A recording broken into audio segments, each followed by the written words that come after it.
On Christmas Eve, my son-in-law changed every lock in my house and sneered, "This is our home now, old man. Get out." I silently packed one single bag and walked into the night. When they woke up, I was gone.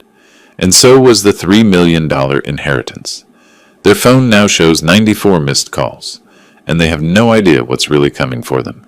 Before continuing, subscribe to our new channel, where we tell stories about men who take revenge on their insolent children, sons-in-law, and daughters-in-law. My name is Ralph Cunningham. I'm 67 years old, living in Austin, Texas. Spent 38 years in commercial real estate management before hanging up my briefcase 2 years back. Built a decent life, collected some fine timepieces along the way, thought I had my priorities straight. Family first, they say. Turns out some families have different ideas about what that means. My daughter Danielle used to be different. I remember when she was 7, running to greet me at the door every evening, her gap-toothed smile brighter than the Texas sun. She'd wrap her small arms around my legs and tell me about her day in that rapid-fire way kids do, words tumbling over each other in excitement. That girl grew into a thoughtful young woman who'd call every Sunday just to check in, who remembered my birthday without Facebook reminders, who actually listened when I talked. Then 5 years ago, she met Jason Morrison at some tech industry mixer. He was 36 then, worked as a mid-level manager at a software company, drove a leased BMW he couldn't quite afford, wore suits that cost more than they should for someone in his tax bracket. I noticed these things. You don't spend 4 decades in commercial real estate without learning to read financial desperation in a man's eyes. But Danielle saw something else. Charm, ambition, confidence. She was 33, tired of dating apps and disappointing setups, ready to settle down. I kept my observations to myself. Big mistake. The wedding was nice enough. I paid for most of it, naturally. Jason's contribution was a rehearsal dinner at a restaurant where the portions were small and the prices astronomical. His mother showed up in clothes that screamed, "Trying too hard," and his father didn't show at all. Red flags everywhere, but love is blind, right? Or maybe just willfully ignorant.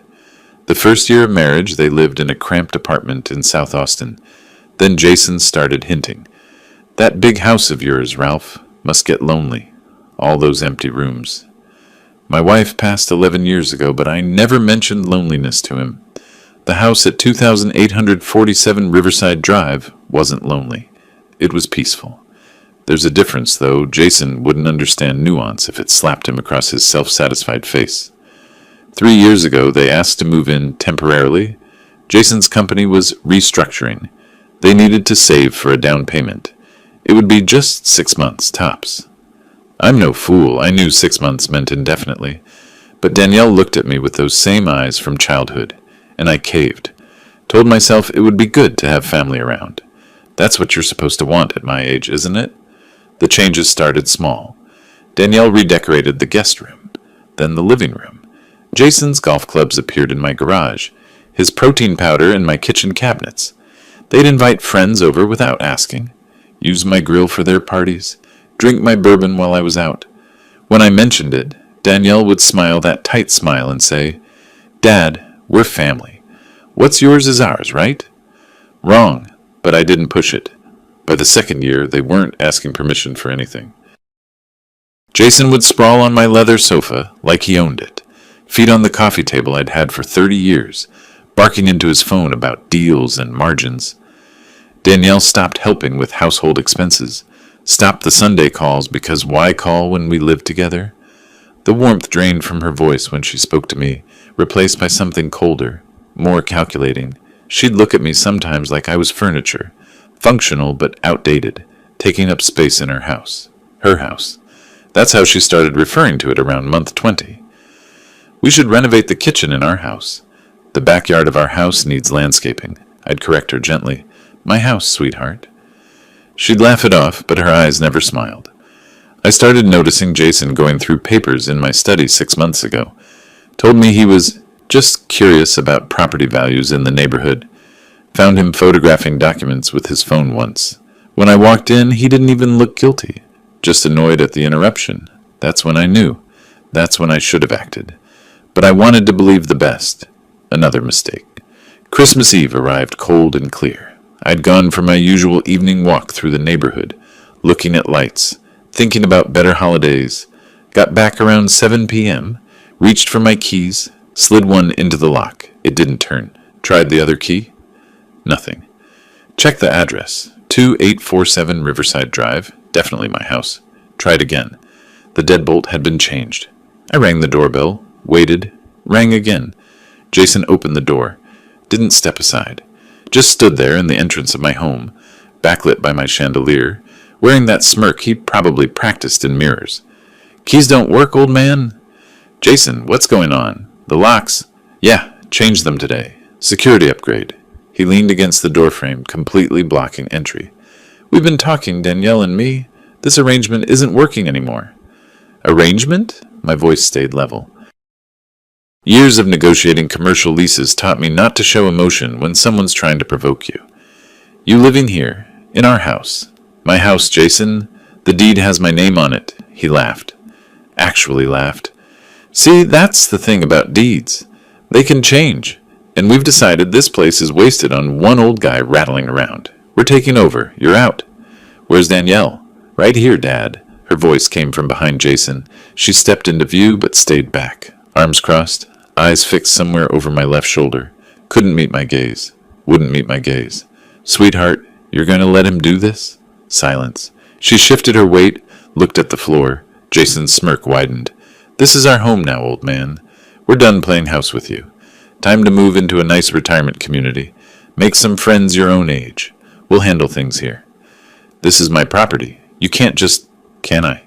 He stepped closer, voice dropping to something uglier. You're 67, starting to forget things, getting confused. Who's going to believe you're capable of managing a property like this? We've been the ones really running this place for years. Everyone knows it. The Austin winter air felt colder suddenly. I looked past Jason to my daughter. Danielle? She opened her mouth, closed it, turned away. That's what I thought, Jason said. You've got 30 minutes to grab some essentials. Then you're gone. We're changing all the locks tonight. Oh, wait, already did that.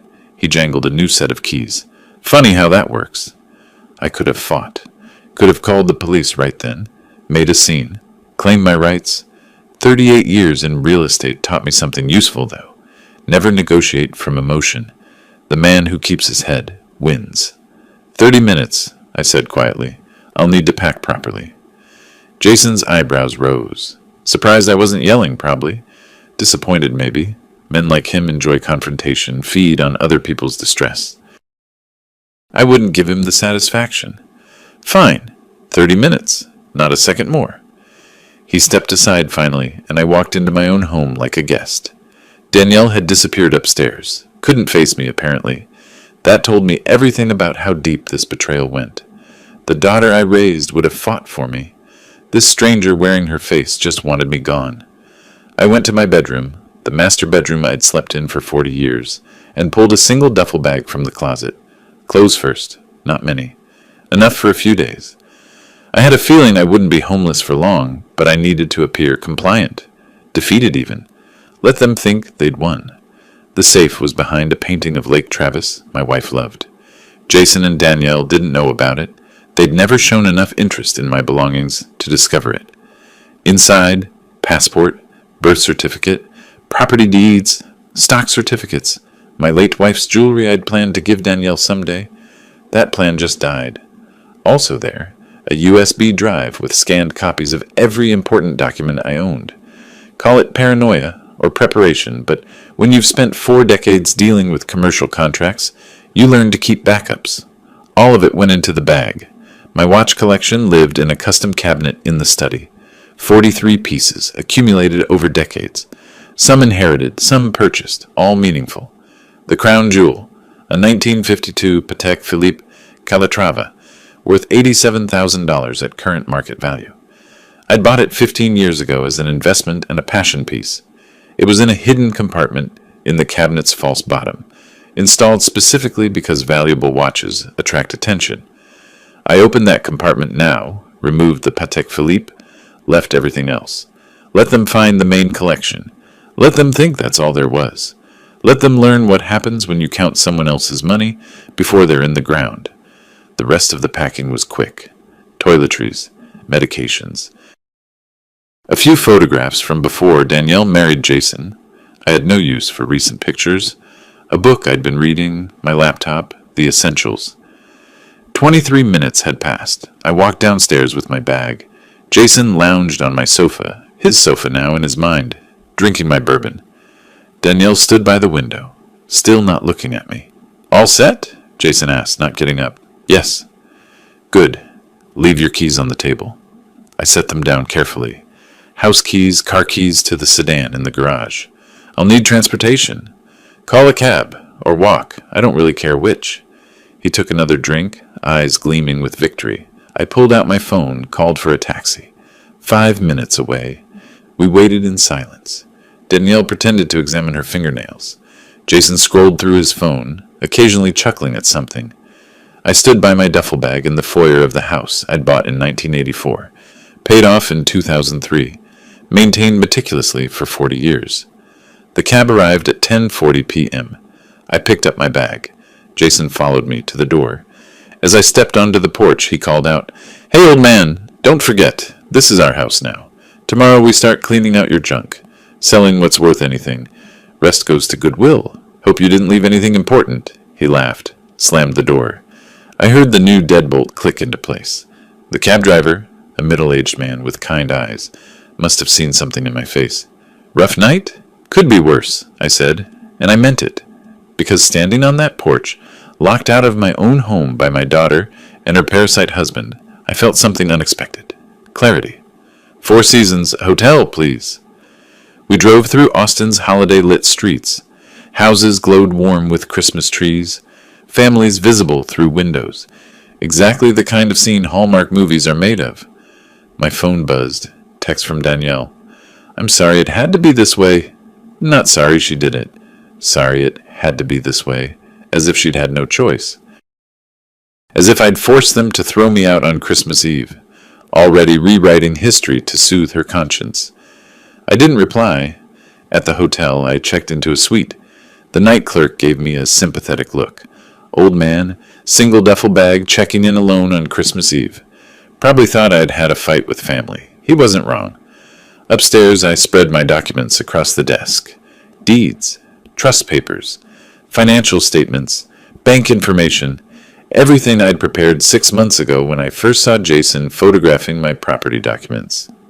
You don't survive 38 years in commercial real estate without learning to read people and plan for contingencies. When I noticed Jason's interest in my assets, I'd started making arrangements.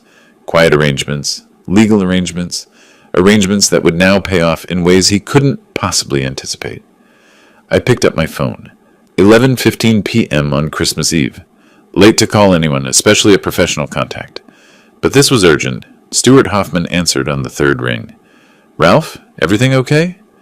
Stuart was 52, one of the best real estate attorneys in Austin. We'd worked together on dozens of deals over the years. Professional relationship, not friendship, but built on mutual respect. "Stuart, I need your help. Tonight. I know it's Christmas." "What happened?" I told him. Briefly, factually. No emotion. Silence on the other end.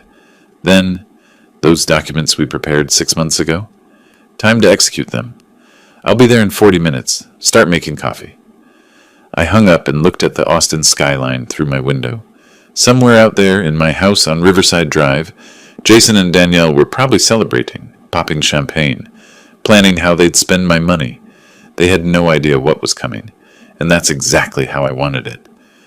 Stuart arrived at midnight carrying a leather briefcase that probably cost more than Jason's monthly salary. Not that I was counting. Well, maybe I was. Numbers matter when you're building a case. He ordered coffee from room service, spread his own documents across the table next to mine, and got to work. No small talk, no pity. Just professional efficiency, which was exactly what I needed.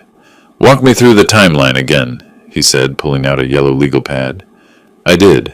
6 months ago, Jason photographing documents. 5 months ago, my first consultation with Stuart about restructuring my assets. 4 months ago, establishing the Revocable Living Trust. 3 months ago, transferring the house into that trust. 2 months ago, moving my financial assets into a separate trust structure. 1 month ago, finalizing everything, making sure every signature was witnessed, every document notarized, every legal requirement met to the letter. You were thorough, Stewart said, reviewing the papers. Paranoid even. Prepared, I corrected. There's a difference. He smiled slightly. Fair enough. So they changed the locks without your permission? Without my knowledge. I discovered it when I couldn't get into my own house. That's trespassing and illegal lockout in Texas, especially given the property ownership structure. He made notes. They're residing there under what legal basis? None. It was an informal arrangement. I let them stay temporarily 3 years ago.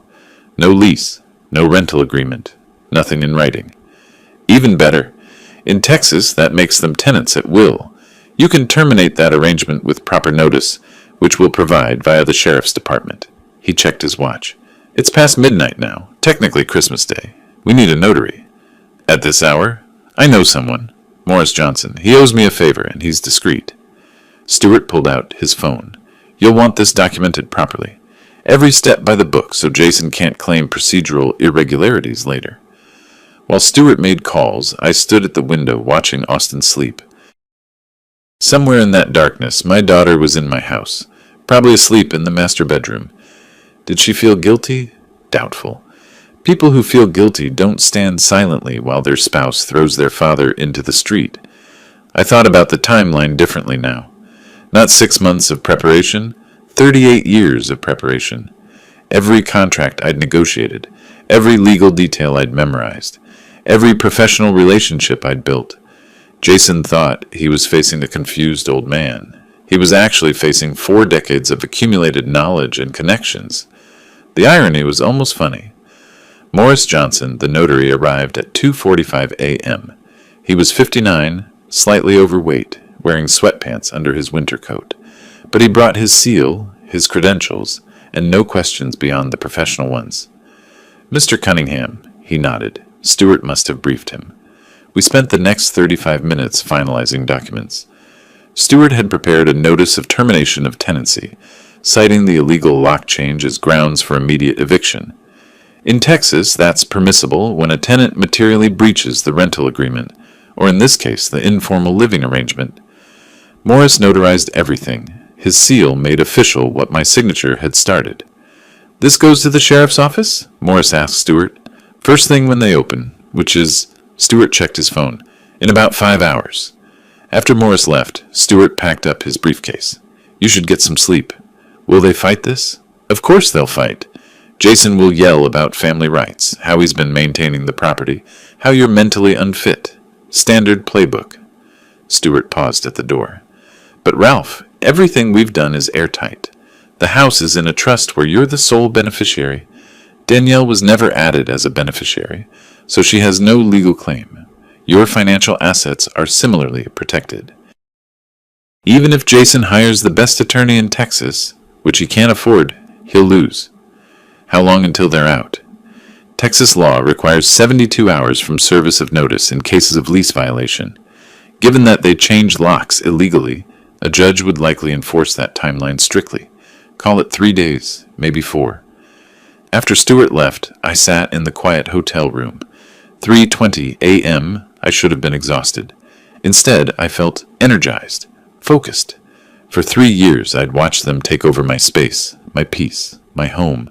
Watched Danielle transform from my daughter into someone I barely recognized. Watched Jason's contempt grow bolder. I told myself I was being patient, understanding, accommodating family. I'd been lying to myself. I'd been afraid. Afraid of conflict, of losing Danielle completely, of being the bad guy in some family drama.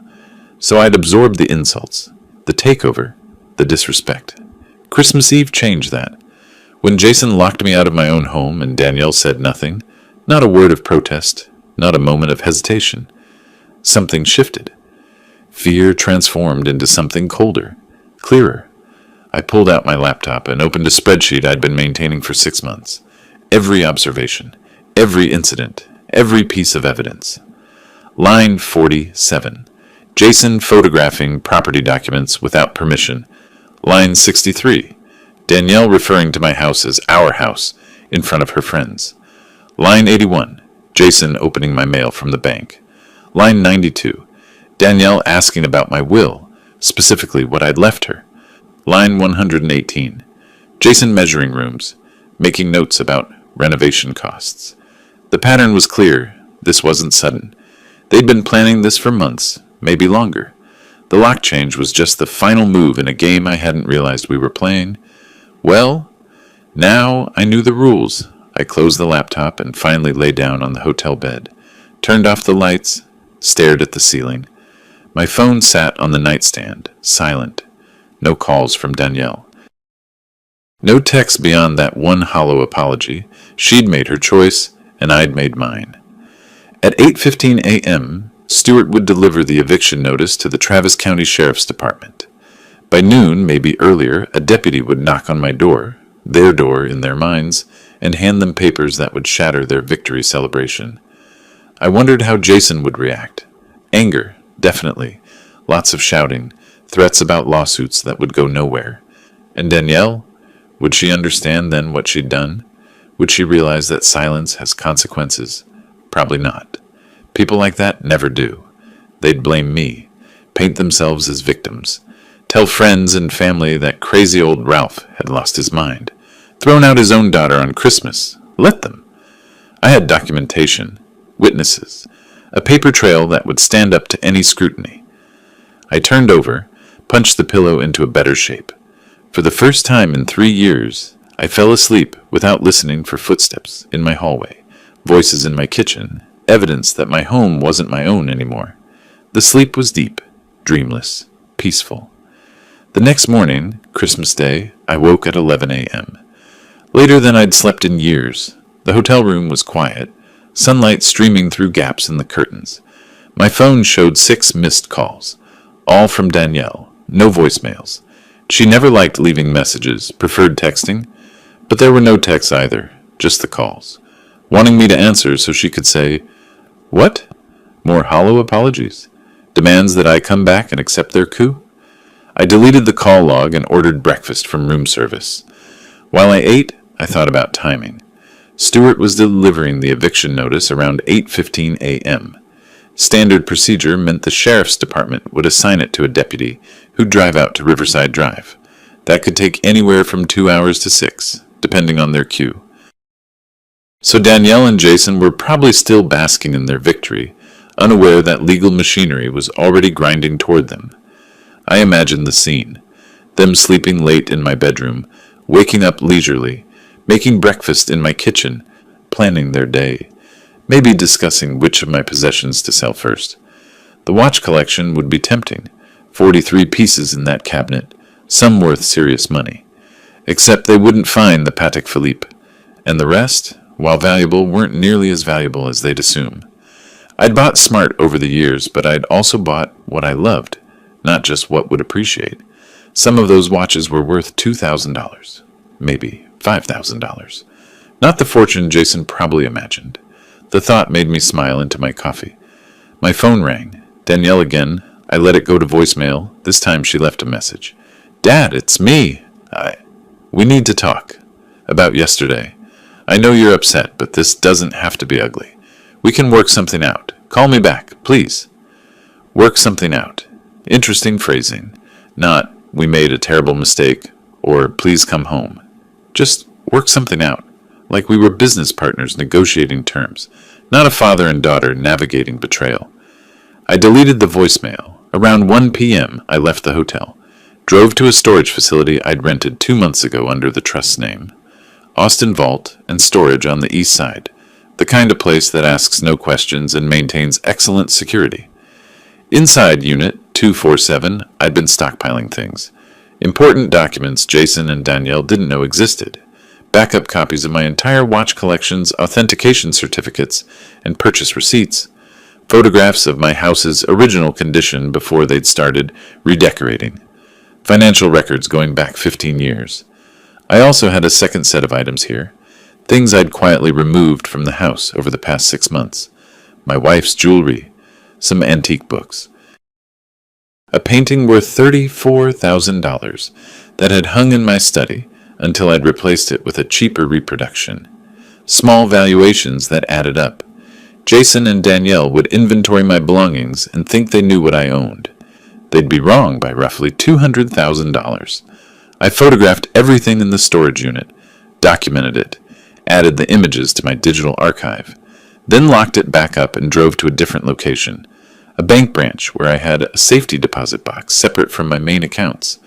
Inside that box, additional documentation, cash reserves, and a letter I'd written 6 months ago. Instructions for what to do if things went exactly as they had on Christmas Eve. Reading that letter now felt surreal. Past Ralph had predicted present Ralph's situation with uncomfortable accuracy. The lock change, the eviction, Danielle's silence, all of it. But past Ralph had also planned the response. Every step mapped out, every contingency considered. I returned the letter to the box and drove back to the hotel. At 2:20 p.m., my phone erupted with calls. Danielle, then Jason, then Danielle again, then a number I didn't recognize, then Jason again. I muted the phone and continued reading the news on my laptop. The calls continued. Every few minutes, a pattern of desperation that told me the sheriff had arrived. At 3:15 p.m., my phone showed 23 missed calls. Still muted, I checked the voicemails. Jason's voice tight with fury. "You think you're clever, old man? Those papers mean nothing. I've got rights. We'll see what a judge says about this." Danielle crying. "Dad, please pick up. There's a sheriff here saying we have to leave. This is crazy. We can fix this. Just call me back." Jason again. "This is harassment. You're harassing your own daughter. You senile." The message cut off. An unknown number. Probably their attorney. "Mr. Cunningham, this is Derek Paulson from Paulson and Associates. I'm representing Jason and Danielle Morrison regarding the property dispute. Please contact me at your earliest convenience." I saved that one. Knowing who was representing them would be useful.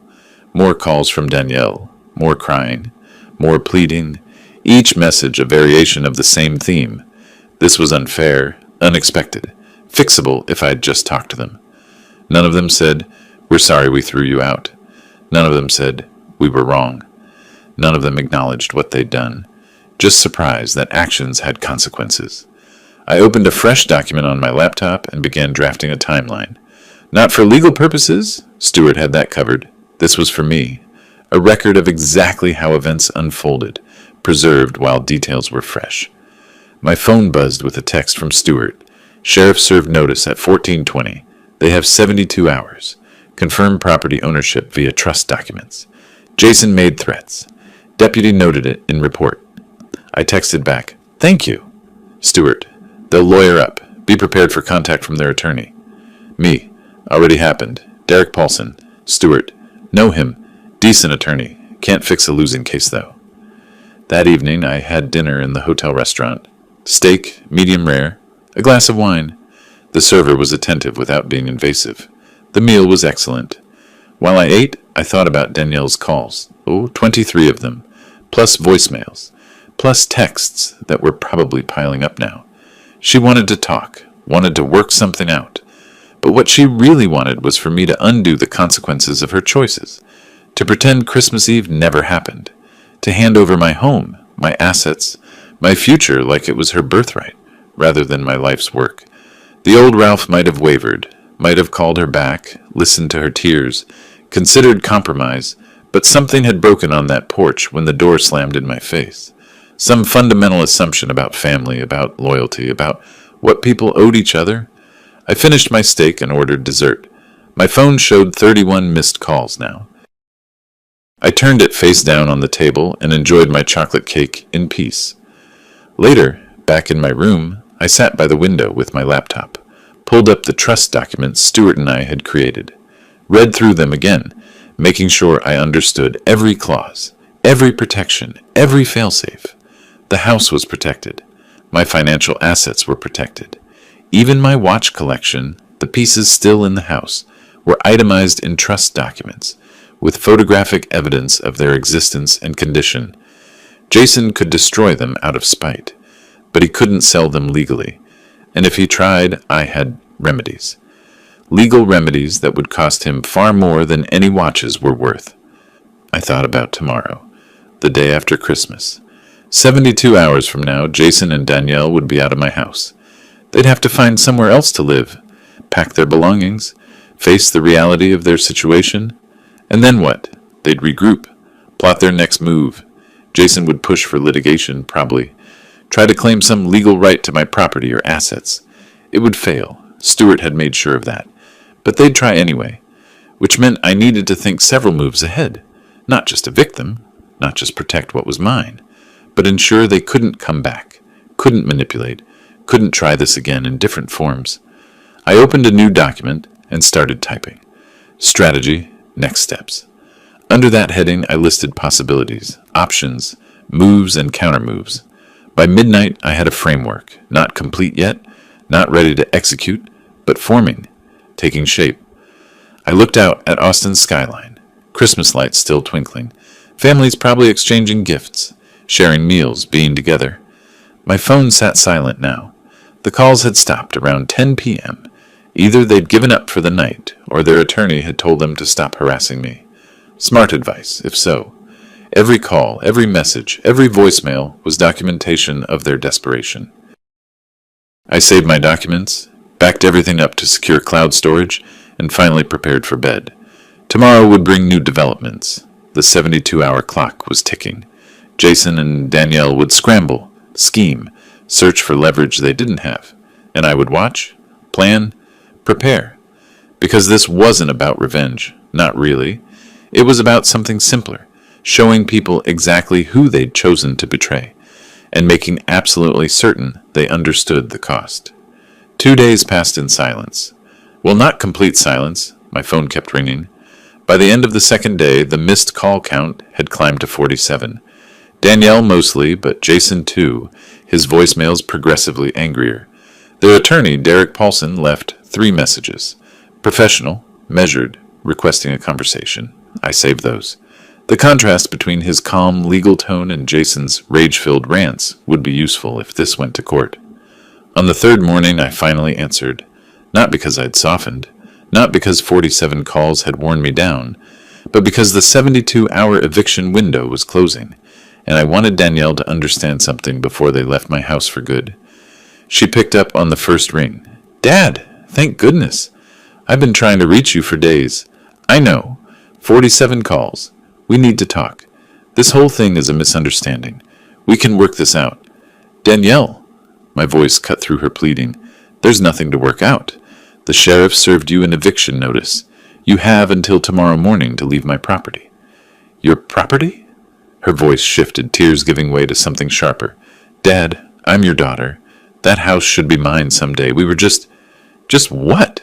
Speeding up the inheritance timeline by throwing me into the street?" Silence on the other end. Then sniffling. The tears were back. "It wasn't like that. Jason thought he could bully an old man out of his home, and you stood there, silent. Not one word of protest. I was shocked. I didn't know he was going to... Don't lie to me, Danielle. You knew. Maybe not the exact timing, but you knew. You've been calling my house our house for over a year. You've been asking about my will. You and Jason have been planning this." More silence. Then, "We just needed help. Jason's been under so much financial pressure, and we thought..." "You thought you could take what wasn't yours." Her voice hardened. "What about the inheritance you promised me? $3 million, you said. You told me I'd be taken care of. I never promised you anything. I said you'd be provided for. Past tense. That was before Christmas Eve. You can't do this. I'm your only child. And you made your choice. On Christmas Eve, you chose Jason's greed over your father's dignity. Now you live with that choice. Please!" The tears were flowing now. I could hear it in her voice. "We'll move out. We'll apologize. Just don't cut me off completely. That money, we need it. Jason owes $127,000 in debts, and without your help..." There it was. Not, "I'm sorry for what we did." Not, "I was wrong to betray you." Just, "We need your money." Danielle, listen carefully. You stood silent while your husband threw me out of my home on Christmas Eve. You didn't defend me. You didn't stop him. You chose his side. There are consequences for that choice. But the inheritance? I never promised you an inheritance. You assumed. There's a difference, a very large difference. I could hear Jason's voice in the background asking what I was saying. Danielle's hand muffled the phone, their voices arguing. Then she was back. Dad, you don't understand. We were counting on that money. We have plans. Your plans aren't my responsibility. Not anymore. You're being cruel. After everything you've what? After you moved into my house temporarily and stayed 3 years? After you took over my space, my belongings, my peace? After you let your husband lock me out on Christmas Eve? She was crying harder now. I didn't mean for it to happen like that, but you let it happen. That's what matters. I hung up, turned off the phone, sat in the hotel room watching Austin wake up through the window. The conversation left a bitter taste. She still didn't understand. Still thought this was about money, about inheritance, about what she was owed. She didn't grasp that this was about respect, about dignity, about a daughter who watched her father get thrown into the cold and said nothing. That evening, I received an email from Derek Paulson, professional, outlining his client's position.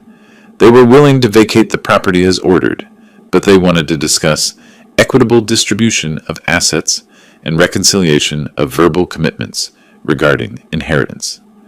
I forwarded it to Stuart with a note. They're fishing. No verbal commitments were ever made. Stuart's response came within minutes. Understood. I'll draft a response. They have no legal standing, but Paulson's doing his job. The next 10 days were a blur of legal maneuvering. Jason hired Paulson to challenge the trust documents, claiming I'd been unduly influenced, that I lacked mental capacity, that Danielle had a verbal contract for inheritance.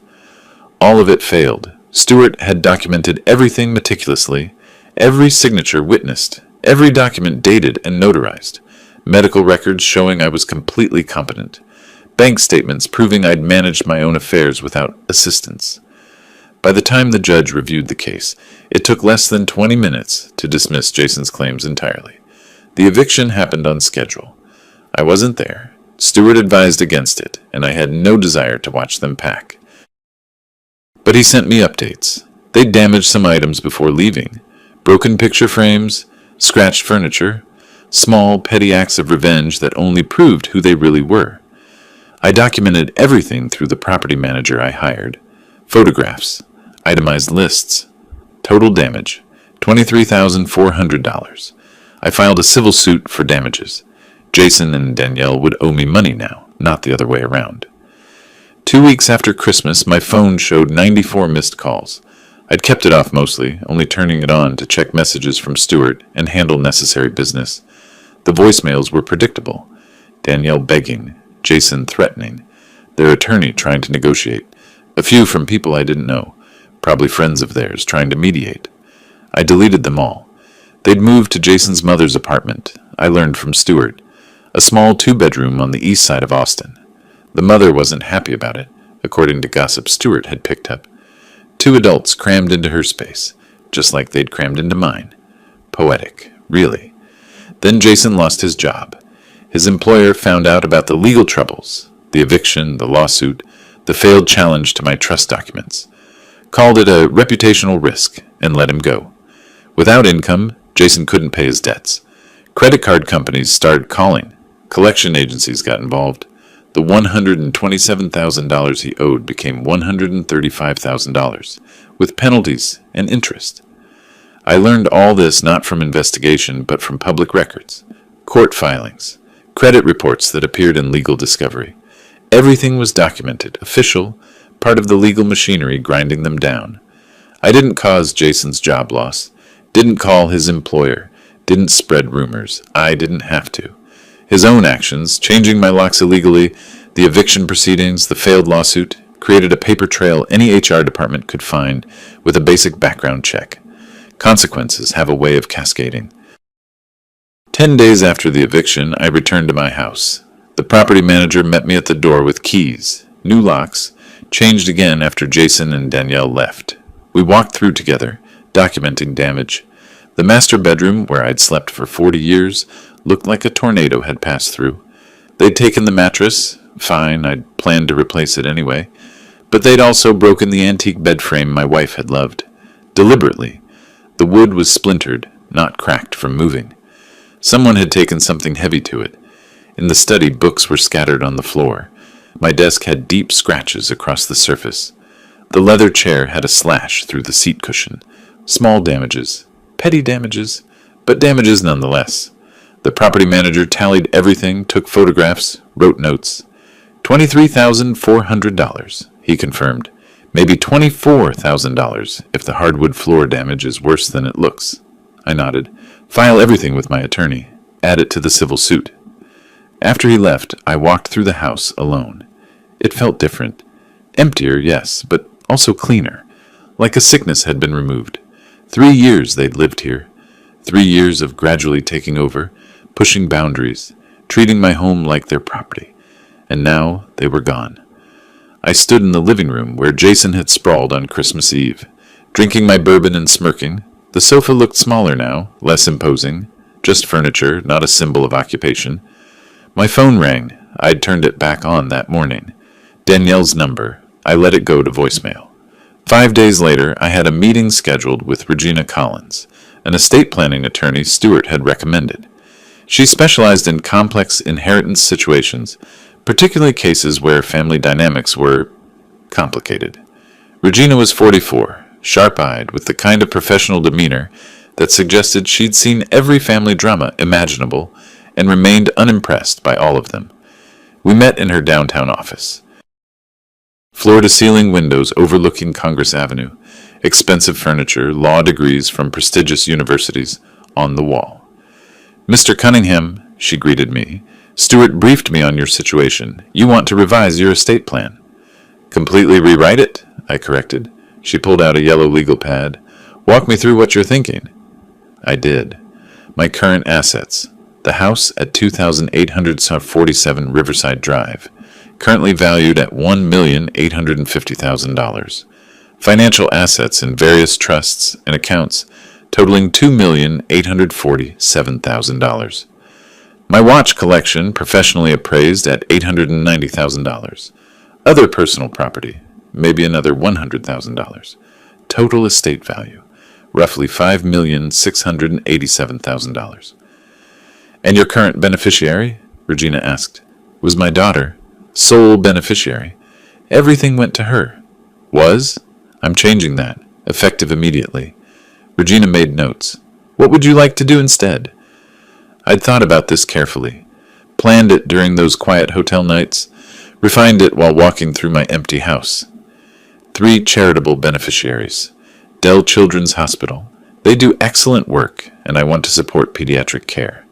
The Austin Homeless Shelter, because I know what it's like to be locked out of your home now, and the Firefighters Relief Fund. Regina's pen moved across the page. Equal distribution? Yes. Split it evenly. The house, the financial assets, everything. Sell what needs selling. Distribute the proceeds. And your daughter? $1. That's the standard amount to show she wasn't forgotten, just excluded intentionally. What about her husband? Jason Morrison gets nothing. He's not blood family, so there's no need to leave him even a token amount. Regina looked up from her notes. Mr. Cunningham, I have to ask. Are you certain about this? Completely disinheriting your only child is... I'm certain. Family dynamics change. People reconcile. You might regret. I won't. She studied my face for a long moment, then nodded. All right. I'll draft the documents. You'll need witnesses, ideally people who can attest to your mental competence, if this gets challenged. It will get challenged, I said. Danielle will try to overturn it. Based on what grounds? Undue influence, mental incompetence, whatever her attorney suggests.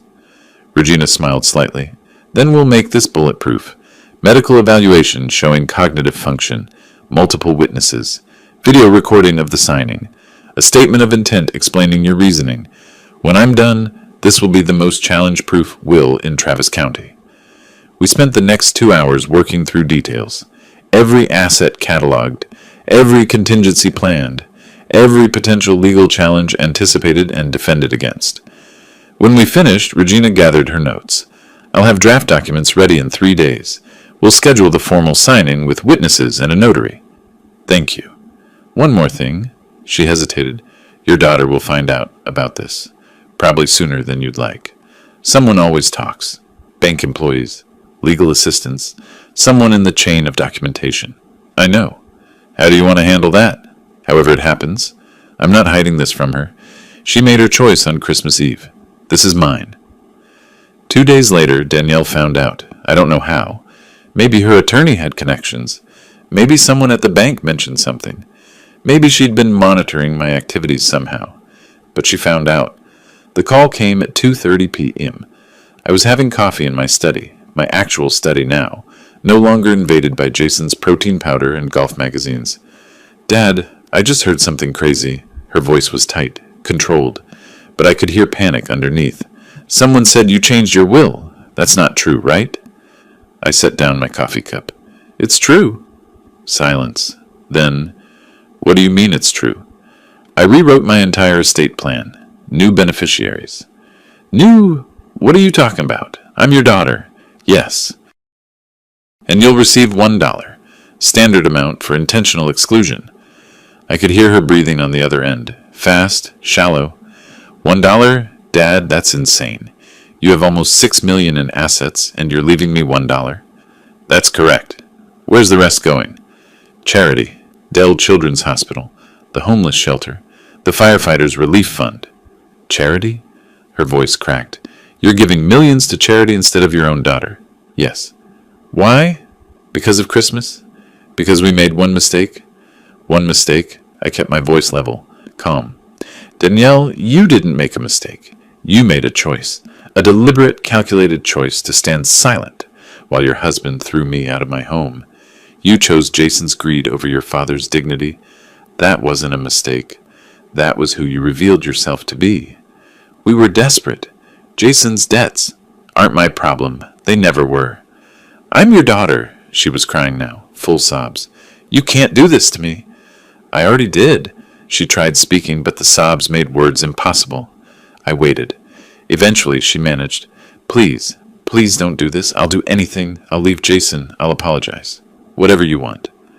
Danielle, the problem isn't Jason. The problem is you. You're the one who stood silent. You're the one who let it happen.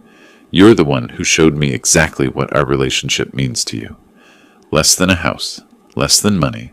Less than whatever Jason promised you. That's not fair. Fair? You want to talk about fair?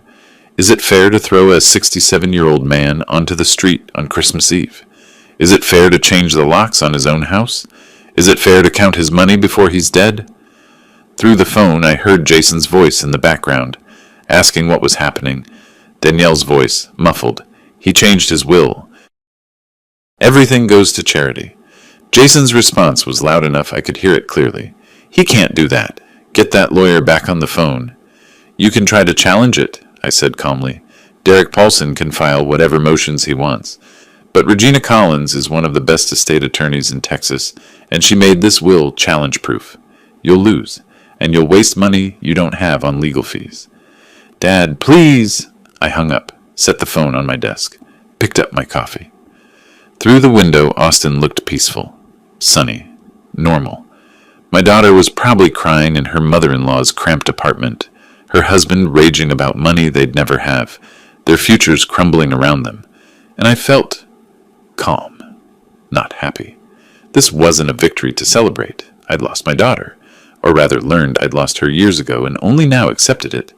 But calm, clear, like a decision made, a path chosen, a necessary amputation completed. The phone rang again. Danielle? I sent it to voicemail. It rang again. Jason this time. Voicemail. 6 more calls over the next hour. All ignored. Finally a knock at my door. I looked through the peephole. Danielle stood on my porch, red-eyed, mascara streaked, hands trembling. I opened the door, didn't invite her in, just stood in the doorway, blocking entry, the same way Jason had blocked me on Christmas Eve. Dad, her voice was raw. Please, can we talk?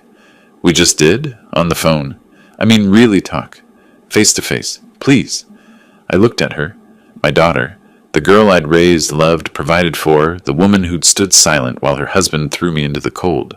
Danielle, there's nothing left to say. I'll leave Jason. I'll divorce him.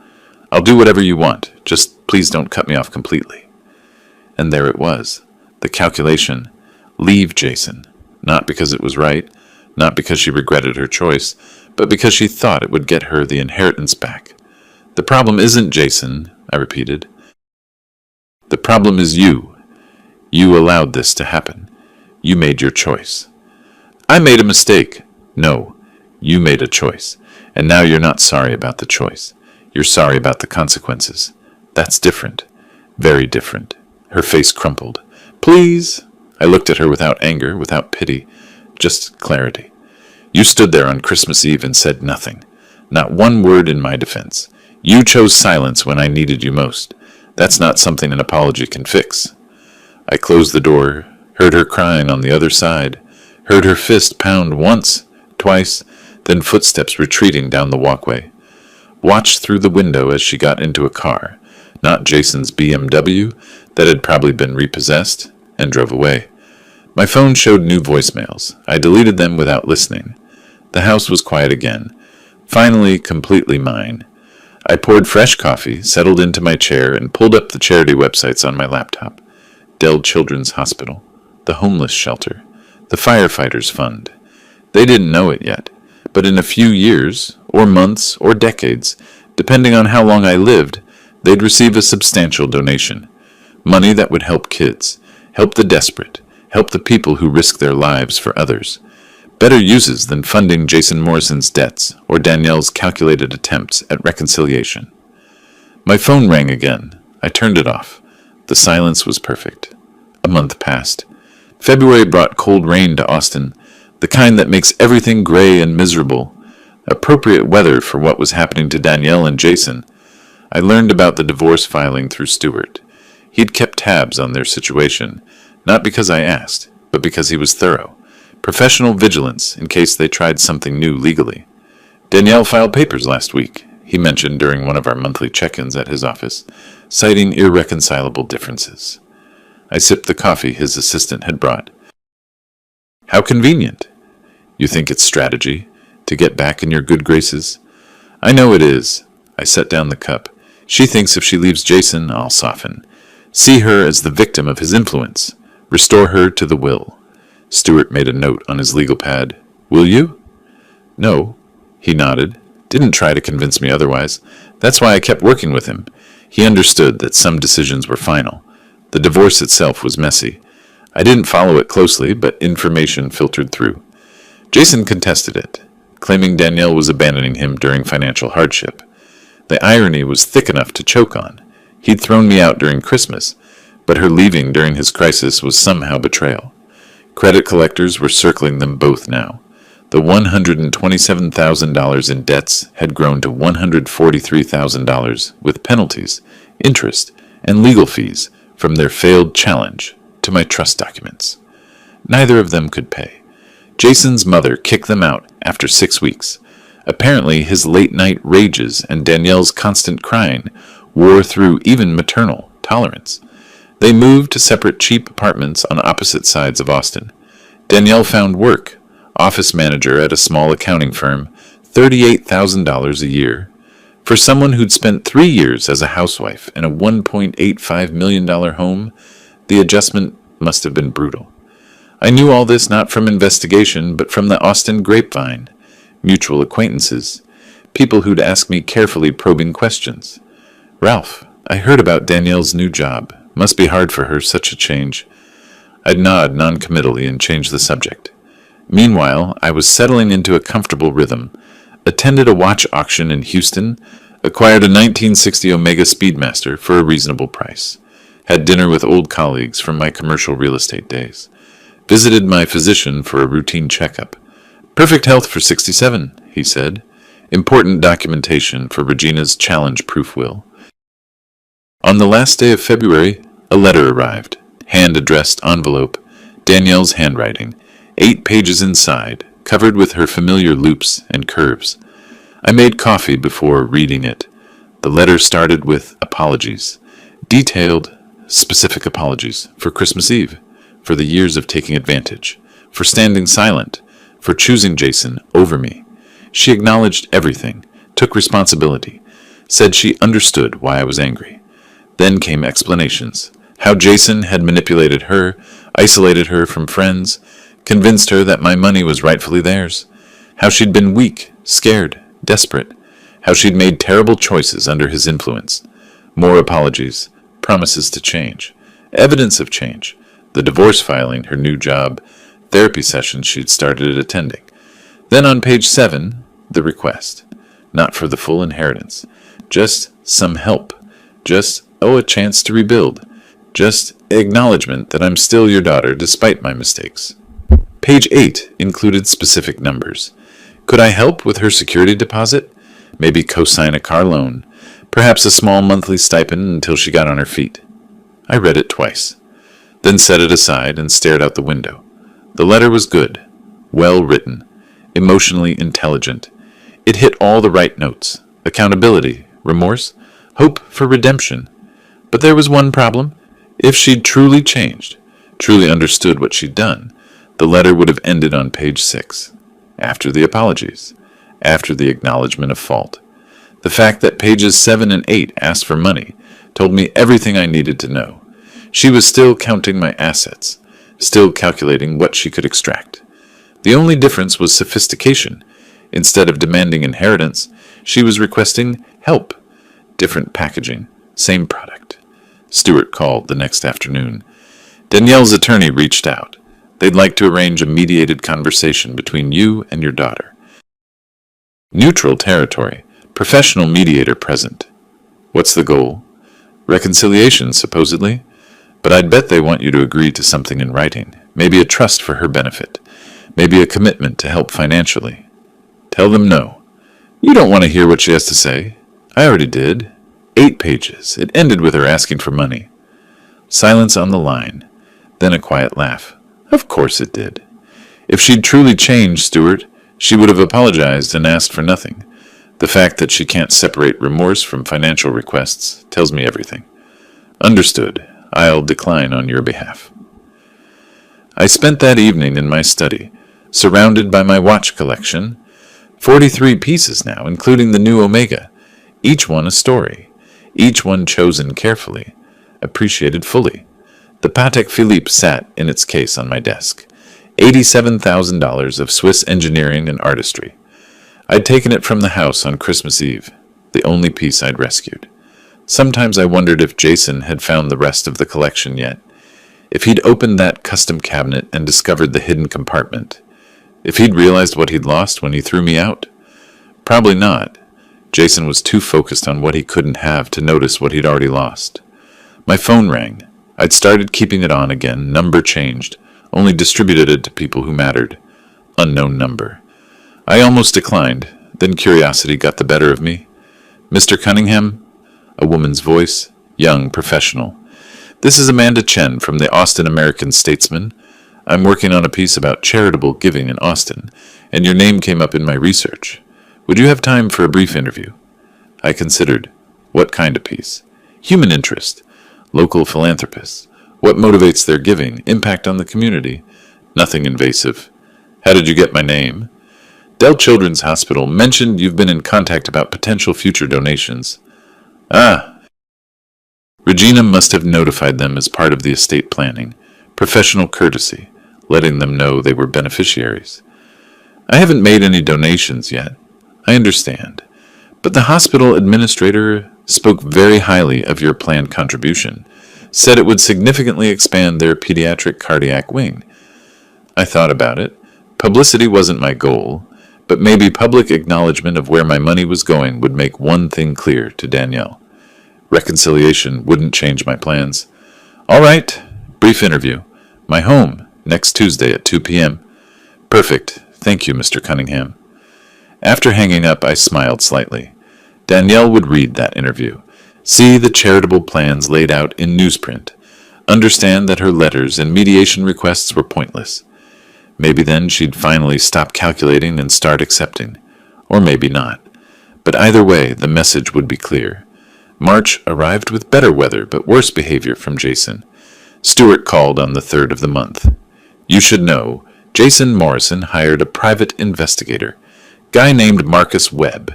He's been asking questions about your financial dealings, looking for irregularities in the trust documents. Will he find any? No, but he's also spreading rumors, talking to your former colleagues, suggesting you're mentally declining, that you've been manipulated by predatory attorneys who convinced you to disinherit your daughter. I leaned back in my chair. My reputation can handle it. I know, but you should be prepared. Some of your old contacts might reach out, concerned. They did. Over the next week, I received calls from 3 former colleagues. Polite, careful inquiries about my well-being. Was I sure about my estate decisions? Had I considered the family implications? Perhaps a second opinion from another attorney? To each I gave the same response. I appreciate your concern. My decisions are made with full mental clarity and legal guidance. The situation is more complicated than you've heard, and I'm confident in my choices. Most accepted this. A few pushed harder, clearly primed by Jason's investigator. I remained polite, but firm. The investigator himself, Marcus Webb, showed up at my door on a Tuesday morning. Early 50s, cheap suit, of the kind of face that had seen too much and expected worse. Mr. Cunningham, I wonder if I could ask you a few questions about your estate planning. No. I'm working on behalf of your daughter, sir. She's concerned about... My daughter can communicate with me directly if she has concerns, through appropriate legal channels. She says you won't return her calls. That's correct. He tried a different angle. Sir, I've been reviewing public records. The speed of your asset restructuring, the timing around your daughter's residence in your home. Some might say it looks like a pattern of retaliation rather than sound financial planning. I smiled. Cold. Some might say a lot of things. Do you have actual questions, Mr. Webb? Or just insinuations? I'm trying to understand. You're trying to find something to challenge my legal decisions. You won't. Every document is properly executed, properly witnessed, and properly filed. My mental competency is documented by my physician. My decisions are supported by legal counsel. You're wasting your time and Jason Morrison's money. He's not paying me. Your daughter is. With what money? She makes $38,000 a year. Webb shifted uncomfortably. That's between me and my client. Then we're done here. I stepped back and closed the door. Watched through the window as he walked to his car, making notes. Let him investigate. He'd find nothing because there was nothing to find. But Jason wasn't done. The rumors intensified. Whispers at the country club I occasionally visited. Awkward silences when I joined professional gatherings. Someone even left a voicemail suggesting I might want to reconsider my stance before permanent damage was done to my relationship with Danielle. I ignored it all. 38 years in commercial real estate had built a reputation stronger than Jason's desperate gossip campaign. Then the first week of April, Jason escalated. I was in my study reviewing some investment statements when I heard shouting outside. Looked out the window to see Jason on my front lawn, clearly intoxicated, yelling at my house. You think you're so smart, old man? You think you can just throw us away? I called the police, calmly. Gave them my address and a description. Jason continued raging. That money should be Danielle's. You're a selfish vindictive? The rest was incoherent. He stumbled toward the porch, tried the door, locked, obviously, then kicked it. Once, twice. I watched from the window. Didn't engage, didn't go outside. Just documented everything with my phone camera. The police arrived 7 minutes later. 2 officers, professional and patient. They approached Jason carefully, tried to calm him down. He swung at one of them, missed badly, and that was the end of his freedom. They arrested him for public intoxication, disturbing the peace, attempted assault on an officer, and vandalism to my property. The door had a noticeable dent from his kicks. I gave a statement, showed the video footage, pressed charges. Jason spent the night in jail. Danielle bailed him out the next morning. I learned this from the police report Stewart obtained. Then my phone rang. Danielle's number. I almost didn't answer, but curiosity won. Dad, her voice was ragged, exhausted. Please, Jason's losing his mind. He's drinking, making threats. I don't know what to do. Please help me. Help you how? I don't know. Talk to him. Drop the charges, something. He's spiraling and I'm scared. Then leave. Go somewhere safe. There are domestic violence resources. I can't afford to go anywhere. I have barely enough for rent and food. That's not my problem, Danielle. He's threatening you. Doesn't that matter? The police have it documented. If he comes near my property again, he'll be arrested. That's how the system works. You're my father, she was crying now, full breakdown. Please, I'm begging you. I made mistakes, but I don't deserve this. Help me. I thought about Christmas Eve, about standing on my own porch, locked out, listening to Jason's taunts while Danielle stood silent. You chose him, Danielle. You stood there and chose him over me. Now he's your problem to solve. But I'll give you this advice. If he's threatening you, call the police. If you need shelter, here are the numbers for women's services. I texted her 3 contact numbers for domestic violence support organizations. That's your help? Phone numbers? That's more than you gave me on Christmas Eve? Silence. Then she hung up. I blocked her number. Should have done it weeks ago. Stewart called an hour later. Jason Morrison's attorney is requesting a restraining order against you, claiming you're harassing his client through false police reports. I laughed. Actual laughter. He kicked my door while drunk and swung at a cop. It's on video. I know. The motion will fail, but it shows their desperation. Good. Let them be desperate. 2 weeks later, Danielle's divorce from Jason finalized. No assets to split, only debts. She got $73,000 in credit card debt. He got $70,000. The legal fees added another $12,000 each. They destroyed themselves financially, legally, and socially, all because they couldn't resist trying to steal what wasn't theirs. I received one more letter from Danielle after the divorce, shorter this time, only 2 pages. It said she understood now, said she accepted my decision, said she didn't expect forgiveness or money. Said she just wanted me to know that she finally understood what she'd lost, and it wasn't the inheritance. It was almost convincing. Then the last paragraph asked if we could have coffee sometime. Just talk. No agenda. I filed the letter with the others, documented evidence of persistent contact, despite clear boundaries, and I didn't respond. Because the problem wasn't that Danielle didn't understand. The problem was that she understood perfectly, and still couldn't stop trying to manipulate the situation. Some people never learn, but I had. On Christmas Eve, standing on that porch, I learned exactly who my daughter was, and I had acted accordingly. May arrived with warmth and clarity. Spring in Austin at its finest. Blue skies, comfortable temperatures, the kind of weather that makes you appreciate being alive. I'd been planning the charity auction for weeks. Regina Collins connected me with the development director at Dell Children's Hospital, a sharp woman named Patricia Morrison. No relation to Jason, thankfully. She helped coordinate everything. 12 watches from my collection, carefully selected pieces that would attract serious collectors while serving a greater purpose. Not the Patek Philippe, that stayed with me, but quality timepieces nonetheless. A 1968 Rolex Submariner, a 1971 Omega Speedmaster, a vintage Cartier tank, others. Combined estimated value, $340,000. The auction took place at a downtown hotel ballroom. Patricia had worked miracles with publicity. Local philanthropists attended, business leaders, the mayor, and press. The Austin American Statesman sent their reporter, Amanda Chen, who'd interviewed me weeks earlier. I wore a simple dark suit, nothing flashy. Let the cause speak for itself. The event started at 6 p.m., cocktails and networking, then the auction itself. I circulated through the crowd, shaking hands, making small talk. Several people mentioned they'd read about my planned charitable contributions. Word had spread through Austin's philanthropic circles. Mr. Cunningham, the mayor approached, hand extended. Patricia tells me you're making a significant contribution to pediatric cardiac care. The hospital does important work. I'm fortunate to be able to support it. We need more citizens like you. He lowered his voice slightly. I also heard about your family situation. I'm sorry you're going through that. I kept my expression neutral. Thank you. Sometimes the right choice isn't the easy one. He nodded, understanding in his eyes, and moved on to greet other guests. The auction began at 7:15. A professional auctioneer Patricia had hired worked the crowd expertly. Each watch came with documentation, provenance, condition reports, authentication certificates. Serious collectors leaned forward, studying the pieces. The Rolex Submariner went for $42,000.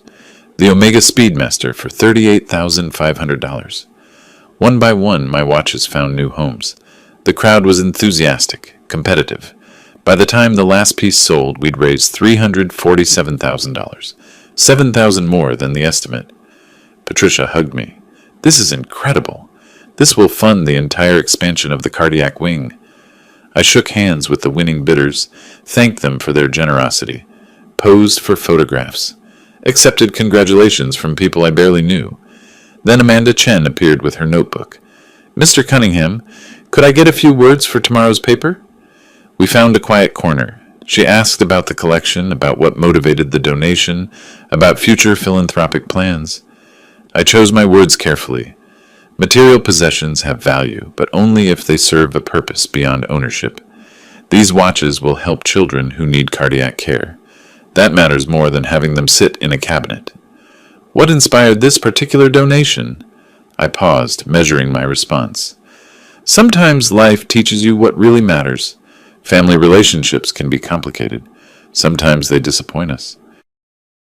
But that doesn't mean we stop doing good in the world. In fact, disappointment from those closest to us can clarify what we truly value. Amanda wrote quickly. Are you referring to your daughter? I'm referring to the fact that we all face disappointments. The question is whether those disappointments make us bitter or motivate us to help others. I chose the latter. Your daughter Danielle, she's been through a difficult divorce recently, correct? I met her eyes steadily. I don't discuss family matters publicly, but I will say this.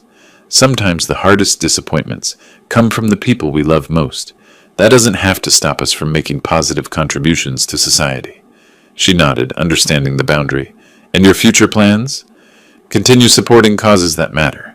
Dell Children's Hospital, the homeless shelter, the Firefighters Relief Fund. When my time comes, my estate will support these organizations substantially. The interview wrapped up. Amanda thanked me, promised to send me the article before publication.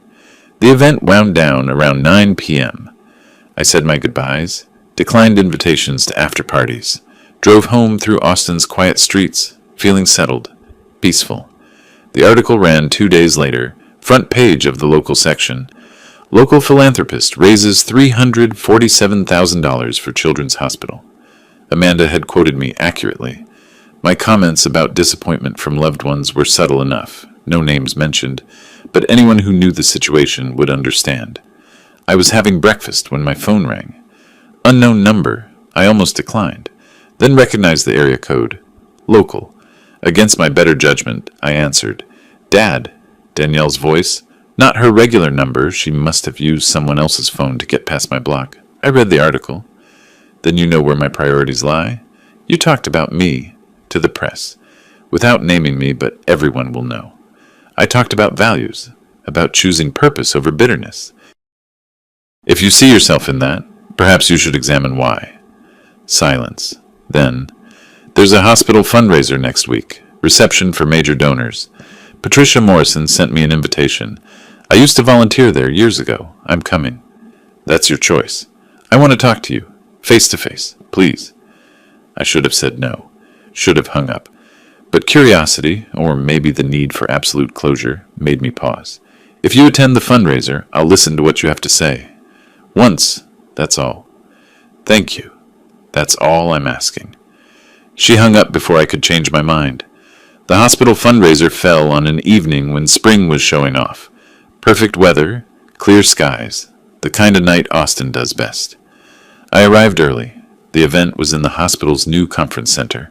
Ironically, in the wing, my future estate would help expand further. Patricia greeted me warmly, introduced me to board members and major donors. Danielle arrived at 7:30. I saw her across the room before she saw me. She'd lost weight, the stress diet of financial collapse and divorce, wore a conservative dress, minimal makeup, looked older than 38, worn down. Our eyes met. She approached slowly, carefully, like approaching a skittish animal. Dad, Danielle, thank you for agreeing to talk. You have 5 minutes after my remarks to the donors. I gave my speech at 8 p.m.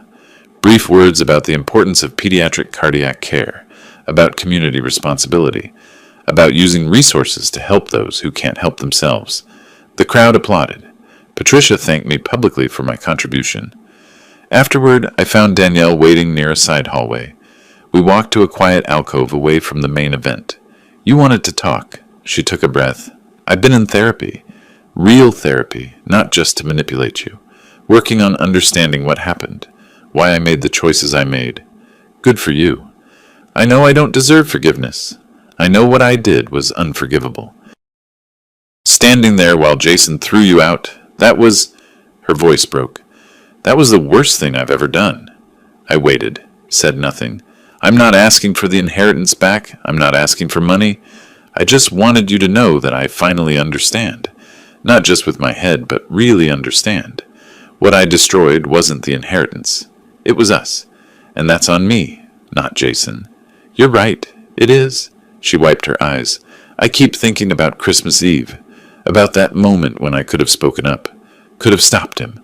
And I just didn't. I don't even know why. Fear, greed, stupidity, all of it. The why doesn't change what happened. I know. She looked at me directly. I just needed you to know that I know, that I'm not still making excuses. I did this, me, and I have to live with that. I studied her face, searching for calculation, for manipulation, for the angle. Found only exhaustion and genuine regret. But regret isn't the same as redemption. Danielle, I kept my voice even. Let me ask you something. If I hadn't had any money, if I was just a poor retiree living in a modest apartment, and Jason had thrown me out on Christmas Eve, would you be here now? Would you have gone to therapy?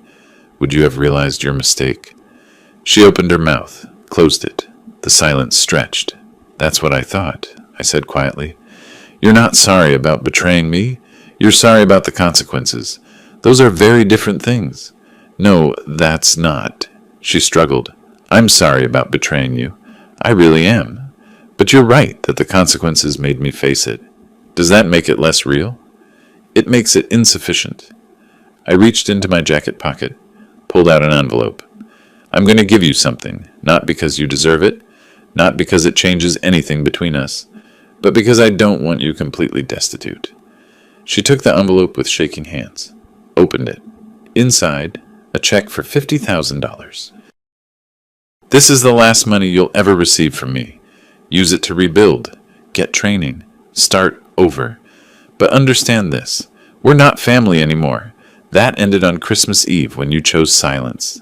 Dad, this isn't negotiable, Danielle. This isn't the beginning of reconciliation. This is the end. Take the money. Build a new life. But I won't be part of it. Tears streamed down her face. Can't there be a path back, eventually? I thought about that porch, the locked door, her silence, Jason's smirk, 3 years of them taking over my home, the assumption that my money was theirs. No, she crumpled. Not theatrically, just a slow collapse of hope. She'd known, I think, but hearing it made it real. Thank you for the money, she whispered. I know I don't deserve it. You don't. But I'm giving it anyway. Consider it your inheritance. All of it. I walked away, didn't look back. Heard her crying behind me, but I kept walking. Patricia found me near the exit. Everything all right? It will be. 2 weeks later, I sat in Regina Collins' office for the final signing. The will had been prepared, reviewed, approved. 3 witnesses present, Regina's law partners. Morris Johnson, the notary, ready with his seal. Regina walked me through each clause. The house to Dell Children's Hospital. They'd sell it, use the proceeds for equipment and staffing. My financial assets split between the hospital, the homeless shelter, and the firefighters fund. The remaining watch collection to be auctioned, proceeds divided among the same charities. Total estate value, $5,687,000. Danielle's portion, $1. Jason Morrison's portion, 0, as he wasn't related by blood. I signed. The witnesses signed. Morris notarized everything. It was done. Challenge proof? I asked Regina. As close as legally possible. Video recorded signing, medical documentation of competency, clear statement of intent. If she tries to contest it, she'll spend whatever money you just gave her on legal fees and still lose. Good. That evening I sat in my study. My real study now, free from invasion. The house was quiet. Peaceful. Mine. My watch collection sat in its cabinet. 31 pieces left after the auction. Each one chosen, appreciated, valued, not for their price tags, but for what they represented. Precision, craftsmanship, time itself made visible. I poured coffee, sat in my favorite chair, looked out the window at Austin's skyline. My phone sat on the desk, silent. No calls from Danielle, she'd finally accepted reality. No calls from Jason, he'd moved to Dallas, Stuart had mentioned. Chasing new schemes, new victims probably. I thought about the last 5 months. From Christmas Eve locked out of my home to this moment, sitting in complete peace. Was I happy? Not quite. Happiness seemed too simple a word for what I felt. Satisfied maybe. Vindicated. Certainly free. Free from expectation, free from manipulation, free from the burden of family members who saw me as a resource rather than a person. The money would do good. Children would receive cardiac care. Homeless people would find shelter. Firefighters would get support when they needed it. Better uses than funding Jason's debts or Danielle's calculated redemption attempts. Outside, the city lived its life. Cars passed, people walked. The world turned, indifferent to one old man's family drama, which was exactly how it should be. I finished my coffee, wound my Patek Philippe, the one possession I'd saved from Christmas Eve, watched the second hand sweep smoothly around the face. Time moves forward. Events happen, consequences follow. Justice, I'd learned, isn't always about revenge. Sometimes it's simply about ensuring that actions have appropriate outcomes, that people who choose greed over loyalty, silence over support, theft over respect, face the natural results of those choices. I hadn't destroyed Danielle and Jason. They destroyed themselves. I just declined to save them. For the first time in 5 years, really, for the first time since Danielle married Jason, I felt completely at peace with my life. Not happy, not sad, not angry, just clear. And that I'd learned was worth more than any inheritance. If you like this story, subscribe to our new channel and listen to a few stories there. You can find the link to it in the collaboration or description of this video, or in the comments. Subscribe so you don't lose us, because this channel may soon cease to exist.